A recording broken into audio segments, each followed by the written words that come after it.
আনোয়ার ইব্রাহিম হাতেও ক্ষমতা নাই, আমাদের প্রধান উপদেষ্টা ডক্টর ইউনূস স্যারের কাছেও ক্ষমতা নাই। ক্ষমতাটা একমাত্র কাদের কাছে আছে? যে কোম্পানিগুলো আমাদেরকে নিয়োগ দিবে। বিষয়টা হচ্ছে স্যার আমাদেরকে এভাবে বুঝাইছেন যে আনোয়ার ইব্রাহিম হাতেও ক্ষমতা নাই, আমাদের প্রধান উপদেষ্টা ডক্টর ইউনূস স্যারের কাছেও ক্ষমতা নাই। ক্ষমতাটা একমাত্র কাদের কাছে আছে? যে কোম্পানিগুলো আমাদেরকে নিয়োগ দিবে।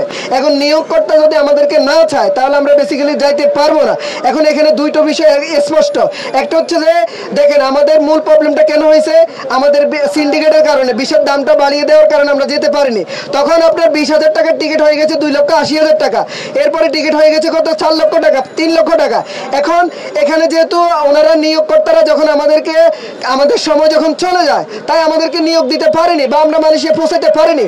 এখন আসিফ নজরুল স্যার আমাদেরকে এতটুকু আশ্বস্ত করেছেন, নিশ্চয়তা দিয়েছেন যে যখনই ওনারা এটা অ্যাপ্রুভাল করবেন এবং কি দরজা উন্মুক্ত হবে তখনই আমাদেরকে অগ্রাধিকার দেওয়া হবে এবং কি 18,000 শ্রমিককে আগে অগ্রাধিকার দিয়ে পাঠানো হবে। এরপরেও যদি কেউ মালয়েশিয়া না যেতে পারে তাদেরকে বয়সএম এর মাধ্যমে আদার্স কোনো দেশে পাঠানো হবে। এটাই হচ্ছে সর্বশেষ মেসেজ।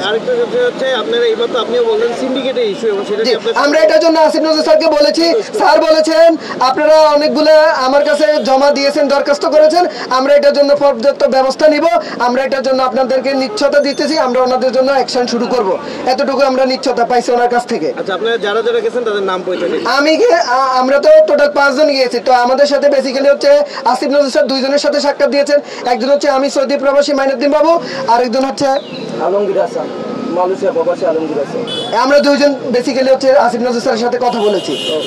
তাই আমরা সবাই শান্তিপূর্ণভাবে আন্দোলন করেছি, শান্তিপূর্ণভাবে আমাদের আন্দোলন এখানে স্থগিত ঘোষণা করতেছি। আপনারা সবাই আমাদের পাশে থাকবেন।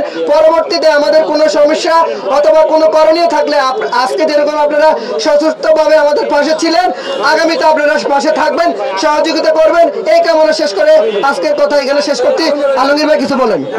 যদি বলতেন আপনি যেহেতু মালয়েশিয়া যাওয়ার জন্য অর্থ দিয়েছিলেন এবং যেতে পারেননি, আপনি কি এই বিষয়ে রাজি কিনা? আসিফ নজরুল স্যারের সাথে আমরা দুজনে দেখা করেছি। তো উনি আমাদেরকে আশ্বস্ত করছে যে যাদের মেন পাওয়ার হয়েছে এবং ই ভিসা উভয় হয়েছে, যাদের ই ভিসা হয়েছে মেন পাওয়ার হয়নি, বা যাদের ভিসা হয়েছে এবং মেন পাওয়ার হয়েছে উভয়কে মার্চের মধ্যে তারা পাঠানোর ব্যবস্থা করবে। আর তাদেরকে যদি মালয়েশিয়া সরকার বা গভর্নমেন্ট যদি নিতে না চায়, আদার্স অন্য কোনো একটা রাষ্ট্রে বইসেলের মাধ্যমে তাদেরকে পাঠিয়ে দেওয়া হবে। এই যে আপনার রাজি কিনা? হ্যাঁ, ইনশাআল্লাহ। যেহেতু আমাদেরকে উনি কিছুটা সময় দিছে, আমরা সেই সময় অনুযায়ী আমরা অপেক্ষা করব ইনশাআল্লাহ। আপাতত আমরা এখন পর্যন্ত এখন উনি যদি আমার এই কথার ভিত্তিহীন বলে, যদি আমরা ওনারা বলে, তো তখন আমরা আবারও রাজপথে অবশ্যই নামবো। আবার আমরা অবশ্যই আরো ইয়ার থেকে বৃহৎ আন্দোলনে আমরা ইনশাআল্লাহ যোগ দেব।